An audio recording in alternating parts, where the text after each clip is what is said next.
Hey there, everyone. Thank you so much for joining me on today's episode of Peep into Education. My name is Kylie Elizabeth, also known as the Virtuoso Educator. And on today's episode, I have a very special guest. I have George Stewart II coming to us from Jackson, Mississippi. And George has been an educator of 17 years. He is a father, a parent, and he is a candidate for Hinds County School Board in District 3, that is in Jackson, Mississippi. So we're going to talk a little bit today about the state of education and his mission and what he's doing within his candidacy, and just some general flows of topics as we do per usual on Peep into Education. So I'm going to bring him on and we're going to get going into our conversation. Okay. Hi, George. How's it going? Going great. Thank you. Thank you for having me on your platform. Absolutely. Thank you so much for joining me today. And I'll go ahead and allow some time for you to introduce yourself and tell our viewers about what you're doing. And we'll go into a little bit on your educational past and we'll get going. Sure. So yes, again, my name is George Stewart II. I am located in the Jackson, Mississippi area, specifically Byram, Mississippi. But I am an educator in Jackson Public Schools. I've been in education for 17 years. I started my career in Houston, Texas, but found my way back home to Mississippi. But I've been teaching for 17 years. I'm also currently the president of the largest local association in Mississippi, the Jackson Association of Educators, where we advocate for not only students, but also our educators. And as you mentioned, I'm also running for Hinds County School Board District 3. And so this is just an opportunity for me to take my advocacy efforts up to another level. So I'm excited about this opportunity. I'm excited about the work and looking forward to advocating for our students and as well as our educators. Awesome. Thank you so much. And thank you for what you're doing. And I'm excited to learn a little bit more about your missions there. So let's just take me back a little bit. So you said you're from Houston, Texas, you're in Jackson. Kind of what does your educational experience look like? And, from anywhere where your passion began for education or some experiences that you have in education or had that led you into kind of that mission and what you're working on today. Yeah, so I didn't necessarily go to school for education. Well, I didn't go to school for education at all. My background, funny enough, is actually sports management and business. And so I thought that I was going to be I was a basketball player growing up, always involved, always, passionate about athletics, particularly basketball. So I was one of those guys growing up thinking that I was going to probably go to the NBA.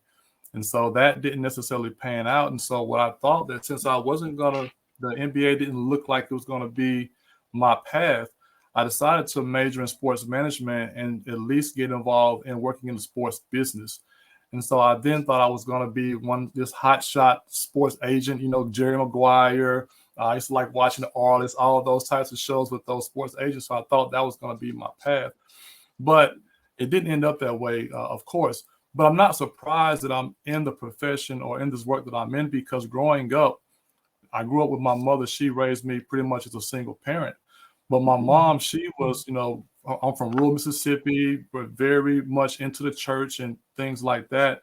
And so my mom, she was a Sunday school teacher. She was what we call the Baptist Training Union president. She was our drill team sponsor. She did all the things, right? And so I saw service at a very early age. And so I'm not surprised that I'm in the service business, if you will. But after college, I moved from, at the time, Hattiesburg, Mississippi, down to what is considered our Gulf Coast, which is Gulfport, Mississippi, Biloxi, those particular areas. But I was living in Gulfport, Mississippi. And in 2005, Hurricane Katrina hit. And so I was heavily affected, of course, by the hurricane. And so I ended up shifting out west with a lot of people that I knew out toward the Houston, Texas area. I'm so grateful to the Houston community for taking us in after we were affected by that storm. And so I was in Houston, Texas, just trying to figure out what I was going to do, trying to find my way. And I was working at an electronics and appliance store doing sales. And one day there was a retired educator walked up in the store, and we had a conversation, and she asked me a question. She asked me, "What are you doing in here?" And the question kind of threw me a little bit, after having conversation with her. But she just asked me again, "What are you doing here?" And so she kind of went into just telling me all the impact I would have and how I would be a great asset as a Black male educator, serving the kids in Houston. And Mhm. so what I did, I wasn't certified as an educator. And so I started out what they call a paraprofessional. And so I did that, for a year, kind of filling out what it was about and just kind of seeing was it a good fit for me. And it was Yeah. a great fit for me. So I went forward with getting fully licensed and certified to teach. And so I started my career in Houston, Texas, actually in Aldine Independent School District. And so I served in Aldine for a number of years. Um, I'm a husband, I'm a father, and kind of fast forward and just kind of get you to why I'm back out here in Mississippi, where I'm from. My wife and I, we have a son who's diagnosed with autism. He's nonverbal autistic. And so with us being in Texas, we were pretty much, my wife and I, the only ones in Texas. We didn't have any family there. And so what we thought it would be a good idea if we were to move back to Mississippi around family to help get my son better socialized, be around family, and he would be better socialized, if you will. And so Right. that's what prompted us to move back home to Mississippi. And so once we moved back to Mississippi, I actually ended up teaching in the Jackson Public School District, where I've been, for the last, several years. And so it's been great. And I will say that I also knew early on when I was in the classroom that I didn't want my work to remain just inside the four walls of the classroom. I always knew early on that I wanted to broaden out the work and really branch out and really have a broad scope of things and really be involved in education on a broader level. And so early Right. on in my profession, in my career, I did things like the first role I took on was I was president of the PTA. And so that allowed me to engage with not only my colleagues inside the building, but it also allowed me to engage with parents as well, getting a parent's perspective, because my thing was always, Mhm. in order for education to fully work, it's going to take more than just us in the school to make this thing work. It's going to take us in the school, in the community, whether it Right. be the business community, faith-based, all those. So I knew early on that it would take a joint effort to make education work how it's supposed to work.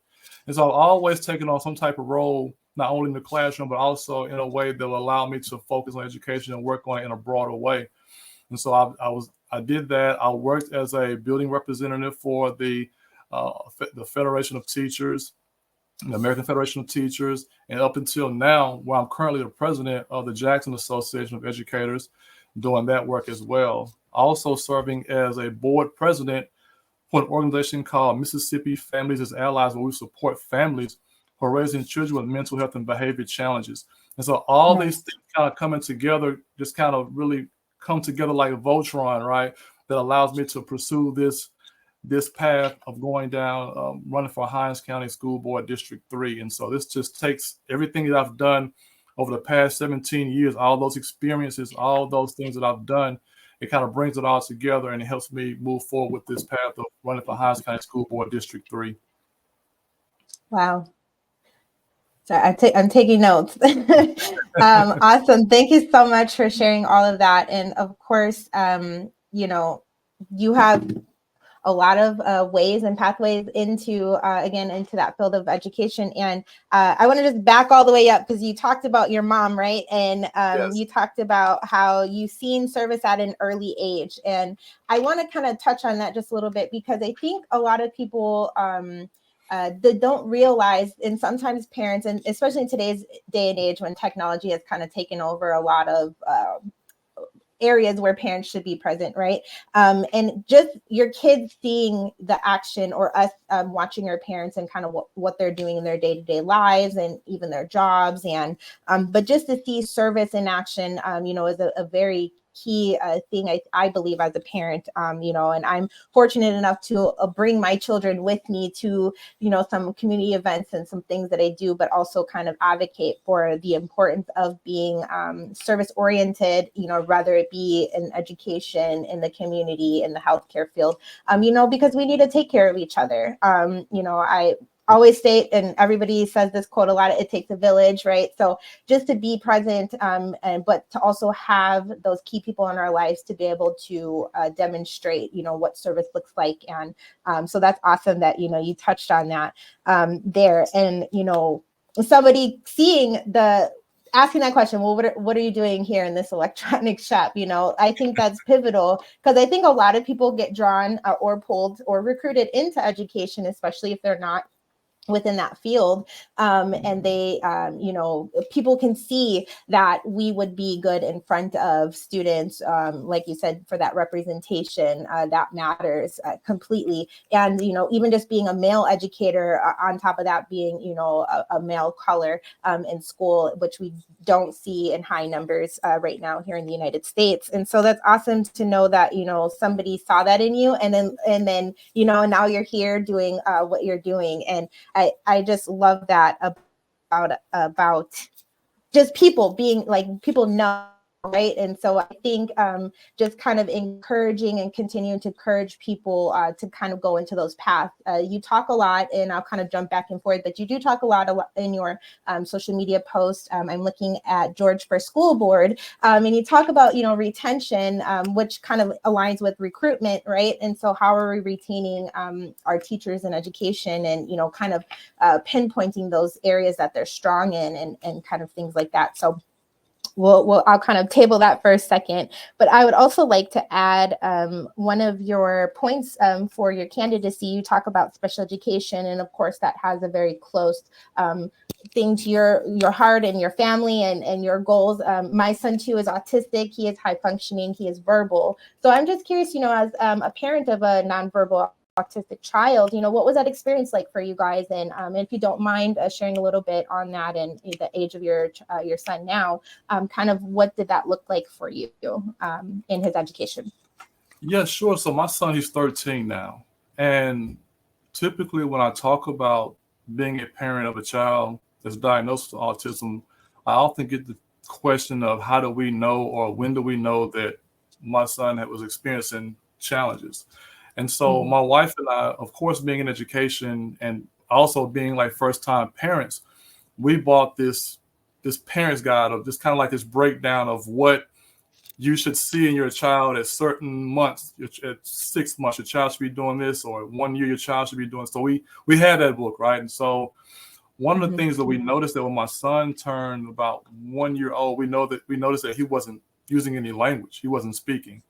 And so we knew when my son was like 1 that there were some challenges that he was having. And so that kind of prompted us to kind of take action. So we've always, been in that space to where we were taking action. And like I said, we knew early on, and just kind of backing up and saying that it's very important that we recognize the signs, and that way that we can get early detection, because typically a lot of times, a lot of children don't get diagnosed until later on. And then by that point, they've missed a lot of services and a lot of assistance that their child could have gotten. But we knew early on. And so as a father, for me, I will say it was kind of hard. It was pretty hard to deal with, because sometimes as a father, you have these thoughts and you have these ideas that your son, like myself, I grew up wanting to play basketball. I was athletic. And so as a father, you have these thoughts and these hopes and these dreams that your child would grow up, your son will grow up and play basketball or football, or just do the things that traditionally normal children would, quote unquote, would do. And so it was a bit of a challenge. It was kind of hard for me to take, to begin with. But we realized that, regardless, he's special. God put him here for a reason. God put my wife and I to be his parents there for a reason. And we've been loving on him, ever since. He's great. He's thriving. He's still nonverbal, but, he's still thriving, nevertheless. Right. And so we just right now just being active and kind of helping other parents, do the things as well. And that's why I'm serving on this board of this organization, again, called Mississippi Families as Allies, because one of the things that we focus on, or the main thing, is we work with parents who are raising their children who have mental or behavior challenges. And autism is under that umbrella. And so that allowed me to open up myself to help be a part of working with other families who are also having those same challenges. And so it's been a challenge, but my son, his name is Landon. He's 13 years old, and he's awesome. He's great. He has a younger sister who's 10, and it's been great. We've had our challenges, to continue to have our challenges, but we're moving through it, thriving. Awesome. Yes, thriving. That's the main point, right? And that's Yes. where, and it's interesting when people, or, if I speak on, that my son's autistic, you kind of get the pity, or you kind of get the, like, it's like, whoa, back up, these kids can thrive. And I talk a lot in my other podcasts about, how the bar can be set very low, especially in education for our children that are in special education or receiving special education services, particularly to those that have intellectual disabilities, or if they're labeled with autism. And, I, with my son, very much advocate for him with his teachers, like, please give him at least at grade level material, so he is then exposed right to the curriculum. And even if he's a tad bit behind in his reading and his writing skills, he still needs to be, on target with his peers. And like you said, just because they have difficulties doesn't mean that they cannot thrive. Just because they're labeled with something does not mean that they are not capable of X, Y, and Z. And I kind of too went through that thought process of, like, you kind of imagine what life would be like for your children, and but it's not to say a hurdle, it's just something, a life journey to kind of work through. And I think our parents that are not as knowledgeable about what these either mental illnesses are, or what these special education, I'll say labels, for lack of better terms in this moment, but to be knowledgeable of what that looks like. And so knowing milestones, right, from the early milestones from birth to kindergarten, and what are some things that they should be knowing how to do, and kind of being mindful of those. So I'm so happy that you guys offer that, and so many more communities need to be able to offer it. And but in 2024, there's so much technology too to learn from it. And this is why I laugh about technology, because we have everything in the palm of our hands. And so are we utilizing things correctly with that? Yeah. Mm-hmm. Yeah, absolutely. And if I may, I want to add also that if any of your listeners or followers, if they know individuals, or they know people who are raising children with autism, show some grace and open up to those. And the reason why I say that is because what also happens is, well, for those that don't know, autism is a spectrum disorder, right? So you have children who are high functioning all the way down to low functioning, nonverbal, and things of that nature. So with that being said, no two autistic children are alike in that regard. It's a spectrum disorder that affects the communication and social skills and things of that nature. And so with my son, so some of the characteristics you may see in some autistic children are sensitivity to noise, and certain things in regards to how things feel on them, and just touch and those types of things. And so I'm saying that to say that sometimes certain characteristics, and sometimes you don't know the kind of behavior that you're going to get from your child in certain situations and environments. And so typically, a lot of times, parents who have autistic children tend to live inside a bubble, and we don't necessarily get out there in the world like we probably could or should, because we're hesitant, or we're not quite sure the kind of behavior we're going to get out of our children. And so sometimes we keep our children at home, and we keep them inside this bubble. And so that affects us from, things like today is Sunday. And so my wife and I, we've had challenges with church, because we haven't yet quite found a church yet that can pretty much fit the needs of my autistic son. And so we've had those challenges. But sometimes what we tend to do is sometimes stay inside that bubble and inside the home. And so, and I'm not the only parent that way.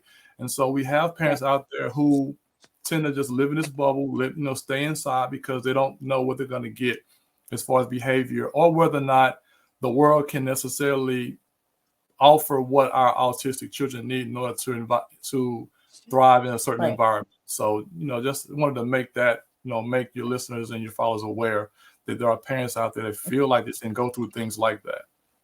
Absolutely. No, and that's completely true. And even even like on a deeper personal level, like I've had relationship issues in the past because one of my partners, may not completely understand the behavioral trends of my child and may mistake it for being, them being rude or them being like intentionally a certain way towards them, when in reality, that's just my child's processing. And kind of, most autistic children and those on the spectrum are very like blunt and bold, and they'll just say 100% what's on their mind with no filter if they are verbal, right? Or they just kind of act out. But again, that sensory piece, it plays a huge role in those that are on the spectrum. And so it is really important. But it is for those parents that are or do feel that they can't, come out in the community. Engagement with others is extremely important for any person with autism, because they need to have interaction with people to learn how to work on those skills and those social emotional skills, and being able to have those interactions, because that's when you kind of get those random, responses, because you're not exposing them enough to a certain environment. And then kind of a short experience, I too had a student in one of the, in my small charter that I was running, we didn't have, and just to be bluntly honest, the group that I was working with didn't have the right resources to help this child, who we call was a heavy sensory seeking child, who liked a lot of hard impact and a lot of like touch and attention. And, we didn't have an occupational therapist to give him that outlet. And so it was kind of challenging to work with him within the classroom. And so we'll deal with that. And a lot of families deal with that within the public education system. And so it's really, and any education system, honestly, wherever you're at. So it's really important wherever your child is, if they're at home, if they're in public, private, whatever that looks like, that they're still getting those services. And just so everybody knows, regardless of what setting you are in, your child is eligible to receive services by the state for you to get what you need for your child. So please be sure to look into that. If you're not sure if your child needs services, you can always be evaluated, especially if you're in your special education unit within your public or private schools will have those for you. So important, definitely. So yes. Thank you so much, George, for talking on that. Yes. So I know that that's a big platform, within you're adding to your candidacy. What is a concern, or as a parent, what's something that you feel there needs to be improved for Mississippi or just in general in the U.S. around special education? Yeah, so you touched on it, making sure that there are services that are in our schools that our children can gain, that help them thrive in school. And so sometimes what you typically see in a lot of school districts, you see that when you see like vacancies, a lot of those vacancies are in the special education department. And so what we want to do is kind of do better as far as investing in special education. So that may mean, better pay for our special educators, and definitely better pay for the paraprofessionals that service those children. And so what we want to see is better investment in special education resources. Like my son, he uses a speaking device to help him communicate. And so making sure that there's equipment, making sure that there are devices, readily for all of our children who need that type of support. One of the things that I am working on as far as legislation, in regards to my advocacy, I've been working on legislation for the last 3 or 4 years surrounding autism. And so one of the bills we're working on this year is House Bill 17, which basically would require that law enforcement agents or law enforcement officers take a required course in autism, recognizing the signs and how to engage children and individuals who are diagnosed with autism. So we want to, get that bill through that will require law enforcement, because the thing is, it's my son, he's 13 years old. And of course, this is personal for me, but also as an educator who worked with children, I know that it's broader than just my son. But on a personal level, again, my son, he's 13 years old, and he's a big kid. And so one of the characteristics my son has, as an autistic child, is he has elopement issues, meaning that if he's not closely monitored, or if you're not holding his hand, if you're not up on him, he'll walk away, he'll walk off. Sure. And so one of the things we wanted to get law enforcement officers to see that, say, for example, that he's in a situation where he's faced with law enforcement, and law Right. enforcement tells him to stop where he's at, and he keeps on walking. Well, if an officer does not know that that is a characteristic of autistic children or autistic individual, then they don't know how to respond to that. Or if I'm riding with my son, he's in the front seat, and officer says, let me see your license or whatever the case may be, registration. And my son starts to arm flap. That's one of the characteristics also. There's a lot of, some kids do arm flapping and these different movements. And so if my son is sitting on the front seat with me, and the officer says, keep your hands steady, and my son starts to arm flap, then that could be a dangerous situation as well. Absolutely. And so what we want to do is get legislation put through that would require law enforcement to take classes on autism, again, on recognizing the signs, as well as how to engage individuals who are diagnosed with autism so that we can avoid, any type of dangerous situations. And I tell you, another thing that also sparked my advocacy around autism was a child in New York City, and his name was, I forget his name, Avantel Quindo.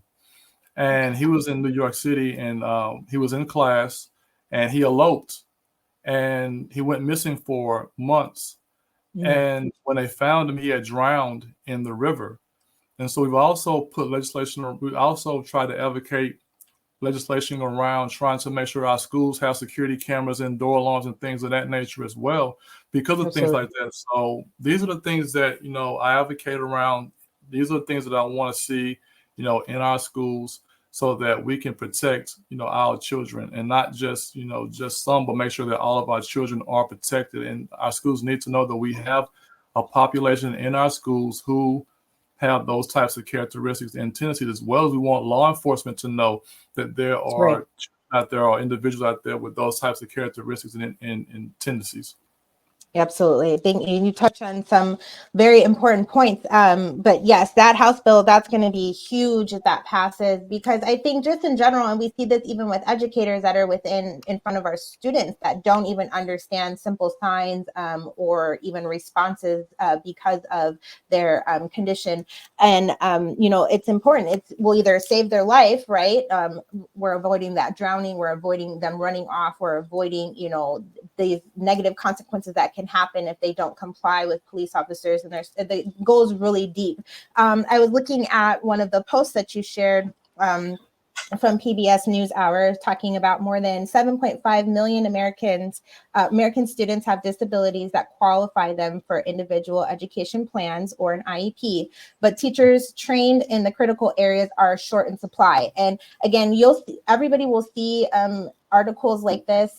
Teachers in general are short in supply. We know recruitment and retention issues are very vast across the United States for multiple reasons, especially post-COVID and all the things that we've dealt with within those few years, and kind of starting to a little bit, I kind of see the field still, even though I'm not within the classroom, I still do a lot of close work with teachers, and, we're still kind of working our way back out of that, but then also trying to adjust a lot of components within the education system, especially working with those within special education. And then we're also finding, because of the mental health situations that have arose out of, COVID and being in lockdown for so long, and kind of losing track of where we were within the general sense of the classroom. There's a lot more students are being identified as needing special education services. And so, like you stated, we're going to have multiple openings across many states and many schools that are seeking special education services or providers, and those that can provide those services. So those of you that are in the health field, that kind of want to maybe take a turn into education, or if you have that specialty, or even to start with paraprofessional, which is a great way to get your foot in the door for education. And those that aren't familiar, paraprofessional typically does work with the special education students to support either with one-on-one with their academics, or if they're needing physical assistance. But, you do have to take an exam and, have understanding of basic math and reading concepts, and you learn a couple other things. But it is really important because you will definitely hear, even within the elementary schools, there's so many teachers are left alone with 20, 30 kids in their classrooms. And a lot of our younger students that we see now are heavily diagnosed for multiple special education needs. And, we need the support. And as you're kind of working your way. So you talked about the Teacher Leadership Institute and some other programs that you're working on. Can you elaborate a little bit on those? Sure. Yeah. So we have in our association what's called the Teacher Leadership Institute. And basically what that is for our early educators. So from 1 to 5 years in the profession. And so what we want to do at that institute is we want to help train up our next generation, if you will, of advocates. So we have this concept of teacher leadership, which basically is, as I mentioned earlier, is just pretty much how do you broaden your impact beyond the four walls of the school. And so with the Jackson Association, along with our partner with the Mississippi Association, our state affiliate, we put together this Teacher Leadership Institute. And so again, that's just basically our way of taking educators who are between first year educator up to 5 year in the profession, and how do we train them and develop them as leaders to advocate for not only our students but also the profession as a whole. And so it's been great. It's a 6-month program, and there's a capstone project that they have to complete in order to come out of the program. And the capstone project is typically like a policy that they want to see implemented within the school district.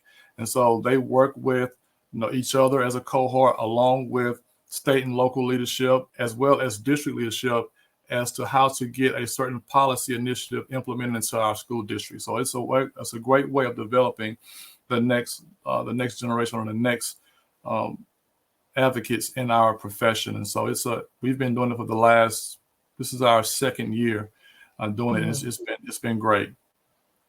Yeah, absolutely. And those types of organizations and groups that are really kind of pushing and going above and beyond regular teacher professional development, this is important. And I know as educators and those educators that are watching are like, there's just not enough time in the day. Yeah, there's not, but we got to find and make room for things that are important, and to be able to take advantage of these types of services and these types of professional development opportunities are really important. And to, we do know within retaining our teachers, you're going to lose those teachers within that first 3 years. So how much support are we giving them? How much guidance, how much knowledge are we giving them, and not just kind of throwing them to the wolves of our students and saying, have at it, right? So they have to be well equipped. One big thing you mentioned earlier too, and please step in if you'd like to say anything on that. But I think the biggest caveat of the world of education, of course, is the pay.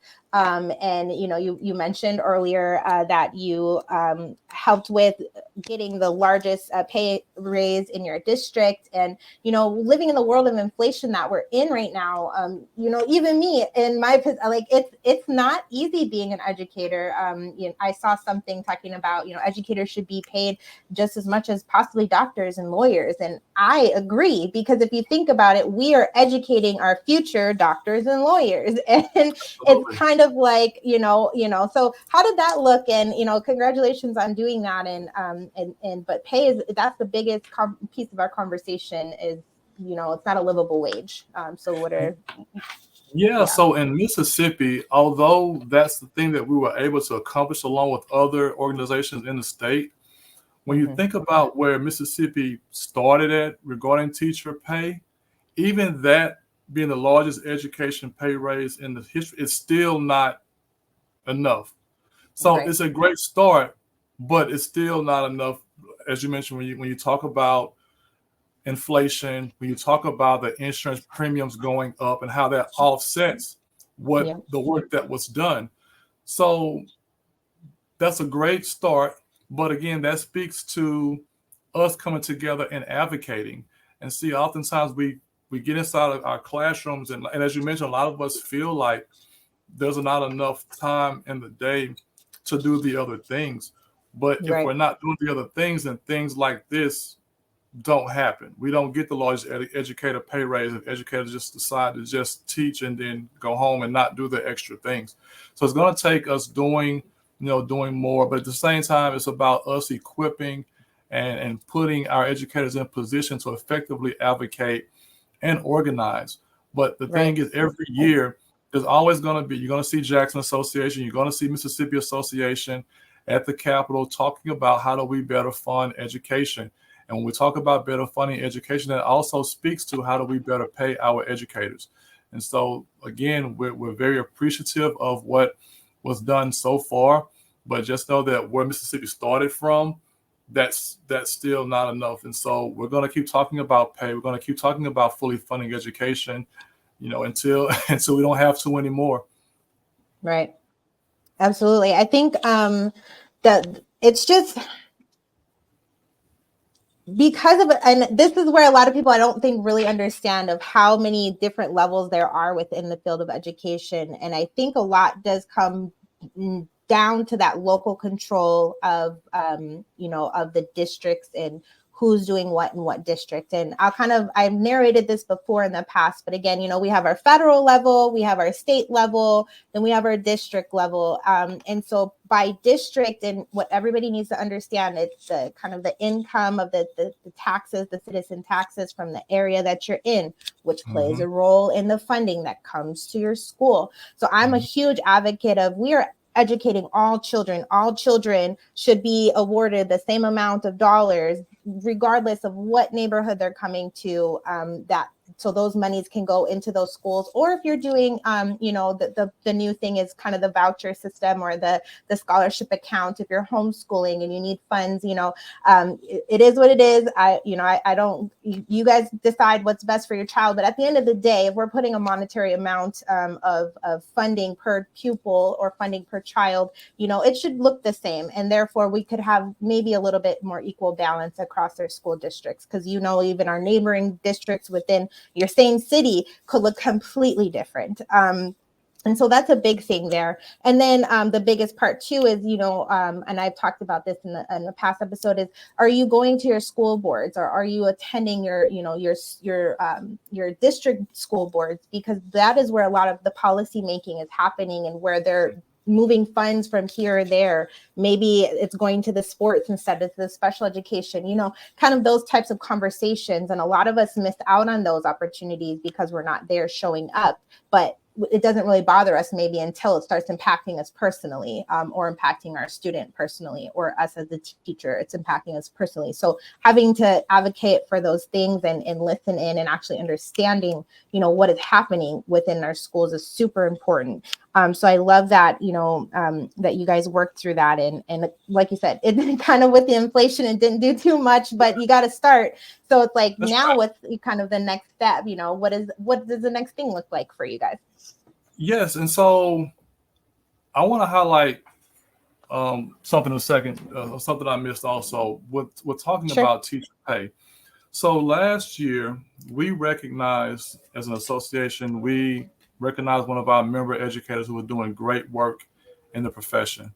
And so she is what we talked about earlier, a paraprofessional, which is basically a teacher assistant, and the pay is drastically different. As a matter of fact, the pay is the gap is so wide. I started out as a paraprofessional, and it's funny because I know what it's like to get the paycheck of a paraprofessional, and how I felt like I hit the lottery once I became a full-time certified teacher, right? That gap is just that big. And so what happens is we recognize a member educator who's a paraprofessional, but what happens was, for whatever reason, the teacher that she was working with had to leave the classroom. So what you had was a paraprofessional pretty much running that classroom as a certified teacher who was still only getting $17,000 a year, but acting as the fully certified teacher in that classroom. And so when we talk about teacher pay, we can't leave out our paraprofessionals and our other educational support professionals, because oftentimes they're the ones filling in the gaps when we don't always have certified teachers in those positions. And so what that looks like is still advocating around issues like that. Yes, they got a little bit of an increase as well, but again, that's still not enough. to take care of what they do actually in the classroom. I don't think people really Absolutely. understand the type of work and the type of effort that our paraprofessionals have to put in. And again, that goes back to what I said about filling in the gaps when certified teachers are not there. So what it looks like is to continue to go to the Capitol, continue to advocate for better pay. Again, this is a step in the right direction, but more steps need to be made. And so how do we continue to beat that drum? How do we continue to make that case in an effort? And we saw during COVID how it drastically affects education when our children had to go home and learn virtually, and what that looked like, and how our teachers were able to still try to help keep things together during that time. And so these are the things that I'm sure, that I hope that people realize how important that educators are, to the growth of our, of our children, and how vital we are to the community at large. And so let's continue to beat that drum to those who are in the Capitol making those decisions, those who are at the district level who also have a say in how, because districts also pay differently from district to district as well. Absolutely. And so how we continue to beat that drum and making sure that our teachers are being compensated accordingly to what they're doing in the lives of our children, in the lives of our in our community. Absolutely. Yes. And like you said, like, again, district by district. And that's the thing. Everybody's like, we need to fix the whole system. Well, we can't from the top, because everything comes. It's actually like a bottom up situation where you actually need to start from the bottom and work your way up and kind of address these. And it's I don't even want to say case by case, but that is the situation. And like you said, the huge point of, they very much schools leverage in three ways. And sometimes to avoid going over that budget, right, they will leverage those substitute teachers, they will leverage those paraprofessionals, they will leverage, like in my case, I was a family and consumer science teacher who primarily had experience in culinary, but they're like, oh, since you have that label, we'll push you over to doing some fashion, even though fashion wasn't in my background. Do you know what I mean? So it's kind of like you guys have to kind of pay attention with what they're doing. And even if you're going into the role, know what you're getting yourself kind of signed up for, because if you're going into paraprofessional, and they kind of pull you into that long-term subbing opportunity, advocate for yourself for that pay raise or that shift, and don't just kind of accept, because that is kind of how things get walked over, people get walked over, and people, if you don't say nothing, they're going to just keep going. And it's unfortunate that we see it.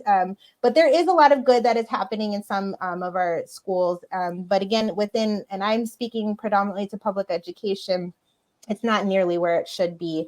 And especially with the tiers, and, as somebody who's had a master's, like, I know what my maximum level of pay would be as a teacher, and it's not sufficient. It's not, it's still going to take me a while to catch up on my college student loans. You know what I mean? So it's like, kind of understanding the work that we're getting into. But, at the end of the day, those that are in this role and are accepting and of the conditions in which we're in is because we have that passion for the work, and to be with our students and to work with our families and all of those things.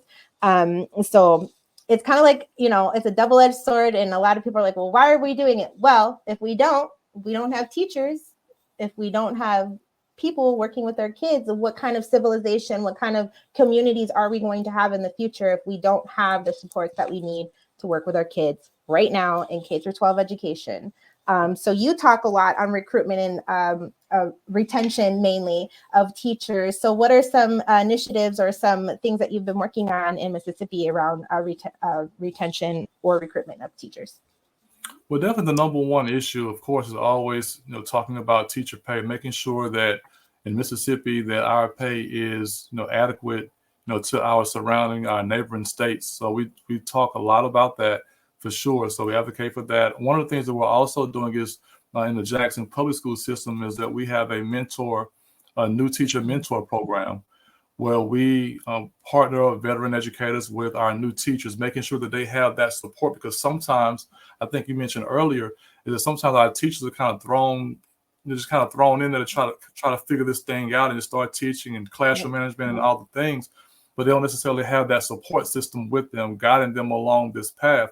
And so what Jackson Public Schools has done is we developed a new teacher mentoring program to provide that support, to not only just provide them with like classroom management tips and things like that, but to also be more of a sounding board to educators. Sometimes teachers just need to vent about certain things and need somebody to kind of have that conversation with, regarding the challenges they face in the classroom. And so having that teacher mentor that you're partnered up with to vent to and also get tips and things from, that helps with keeping our educators in the classroom. And because like I said, one of the main reasons teachers leave is support. That's financial support. That's also just this thought or this idea or this feeling of being on an island by themselves and not having anybody to help guide them along the way. And so that's another initiative that we're partnering with our school district with, and helping make sure that our new educators have that support. Because as you mentioned, I think 50% of educators leave within the first 5 years of teaching. And so how do we capture and how do we maintain, how do we keep those educators from being part of that 50% that leave within the first 5 years? And I think that partnering them with a veteran educator, partnering them with somebody who knows the ropes, who can assist them along this journey, would be a good way of keeping them in the classroom. Absolutely. Yep. That partnership is key. And I even remember as being a first-time teacher in Wisconsin, we did have that. We had the new teacher mentor program, and then we had our new teacher trainings, and, all of the things, right, to do with classroom management. Do you understand your curriculum? Do you understand your state standards? Like, do you understand like kind of all of those ins and outs? And sure, as somebody who went through the educational track through college to be an educator, understood that a little bit better. But for instance, the big push right now is career and technical ed, especially at the high school levels, where we're pulling in members of the industry to then be teachers into these high school programs. And what you'll see a lot is, of course, the industry people that are now turning teachers to, I'll give an example, to teach culinary. They ran their own bakery for 10 years, and now they're going to teach baking and pastry to our culinary students.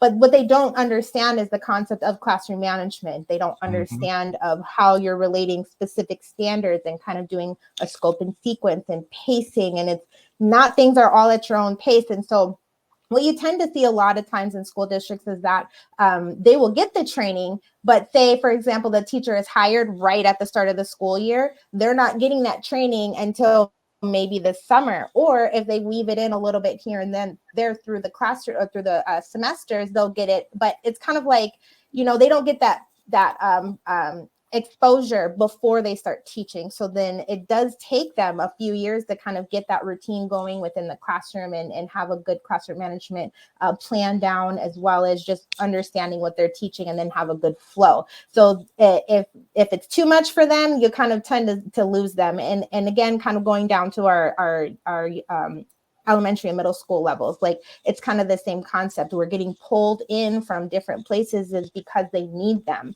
and we're not seeing a lot coming graduating out of the colleges, which I advocate for both ways, but I think it is completely 100% important that these teachers are getting exposure to the correct things and professional development before the start of the year. So having like intentionally recruiting and hiring in the summer and enough time to get that training done, and or even, a year in advance, like, what you're going to need. Teachers know if they're retiring. Like a lot of last minute things do cause a lot of issues too, that I've noticed within education, and just trying to be more proactive and doing things quicker than kind of waiting to the last minute too. So those are great opportunities as well.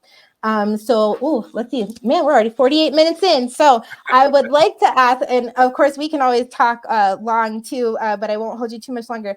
So I love that you're asking, especially on your platform, you asked a couple questions, but I want to know from your perspective, what is the major issue that is facing our public education today? And, what's your point of view? Like, what do you think? And maybe something that you want to work on yourself. Yeah, so one of the main issues, and we've been talking about it throughout the conversation, is teacher recruitment and retention. And we talk about this because we're not just talking about it for the sake of talking about it. This is a real issue. And so what happens is, when you don't have teachers in a certain classroom, or you don't have enough teachers in your building, what happens is you have teachers that are taking on oversized classrooms. And so what I typically tell people is that an oversized classroom is a threat to classroom management and teacher creativity.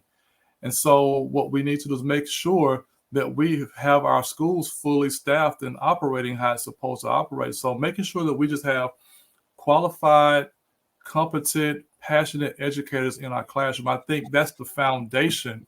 Right. Once that is done, I think everything else works itself out. But oftentimes we have schools and we have districts that goes on with several vacancies in our district, several vacancies in our classrooms, and you have teachers with oversized classrooms, and it could be a classroom management nightmare, especially if there's a new teacher trying to manage those classrooms. And so we want to make sure that we have, so that's, for me, that's like number one, making sure that we have teachers not only there, but how do we make sure that those teachers come there and stay for a while? Because even sometimes we have teachers that come in and they're only there for a year or two, and then they're moving on to the next thing. And so how do we build a sense of community around our new teachers, around our teachers in general, that make the environment a place that we want to keep our teachers at? And that also means helping to provide assistance with things like classroom management and the things like pacing and all of those things. Because I give you an example. Like I started my career out teaching classes that were like 45 minutes long, and then moving to like 90-minute blocks. And so trying to figure out that pacing from 45 minutes to now 90 minutes, that was a challenge for me. And so having somebody in those positions, having somebody in place to help me kind of work through those challenges through that is great. But for me, the number one issue is making sure that we have teachers, not just teachers, but qualified, passionate, competent educators, because you could put anybody in the classroom, but it doesn't mean it's going to function the way it's supposed to function. And so in a world where we're looking at things like testing and data and all these things, you can see where the deficits are in that regard. And so just making sure that we have teachers there that can do the job and that love kids and want to see our kids grow and thrive.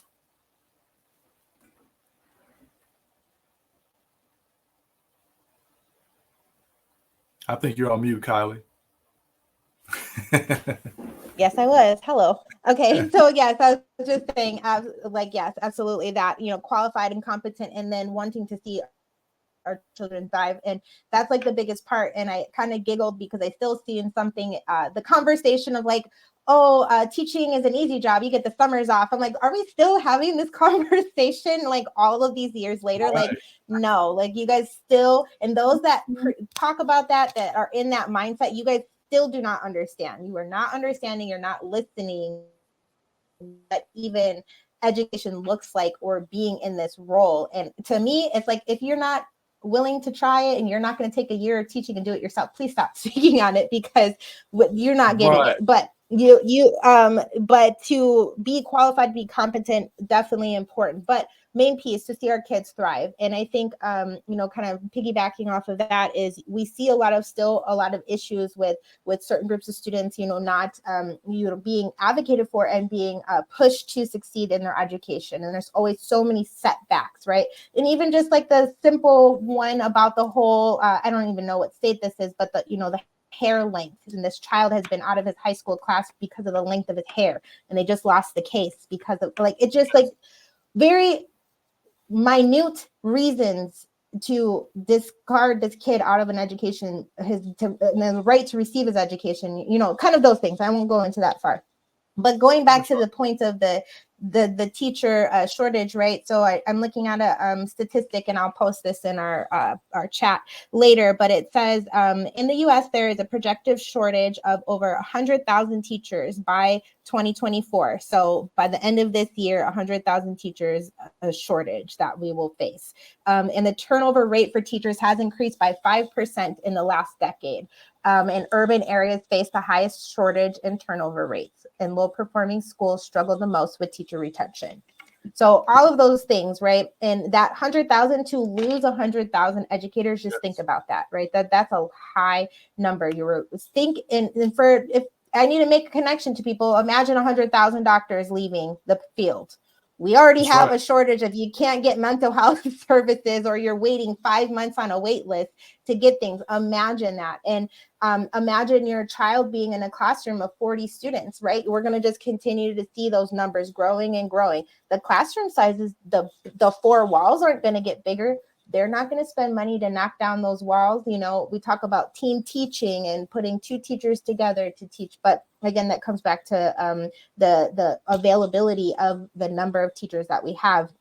And as somebody who ran a small, what we call a micro school, where there was only 10 kids in the classroom, and it was amazing. Like, you get that one-on-one with that kid, you learn the ins and outs of that family, of that child. And of course, in public education, you're not going to get that low of a number, but even 20, 25, it's more manageable for one person, depending on the age that you're in, the grade. But, you know, I've kind of had to give kudos to my 3rd grader, my son's teacher. You know, she's kind of new, she's 2 years in, and you could just see, like, she was struggling at the beginning. I talked to her, I was like, I see where you're at and I get it. And you're working with a bunch of 8 and 9-year-olds. Like, that's tough.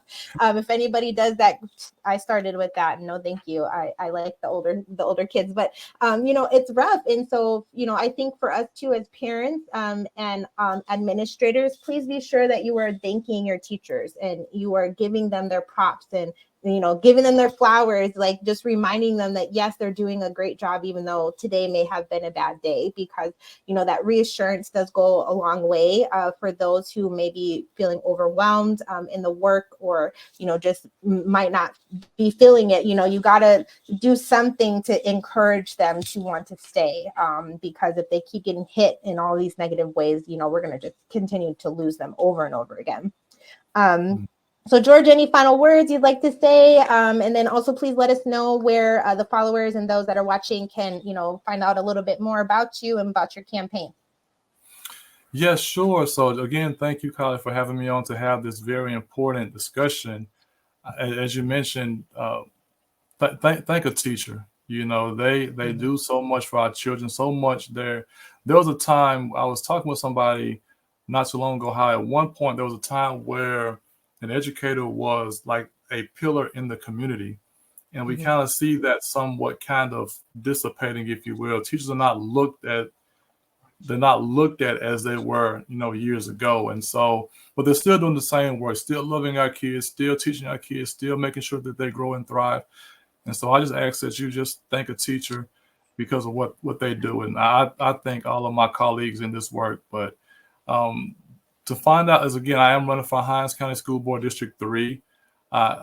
This is my way of, I'm hoping that this will inspire other educators to also get involved in the political process.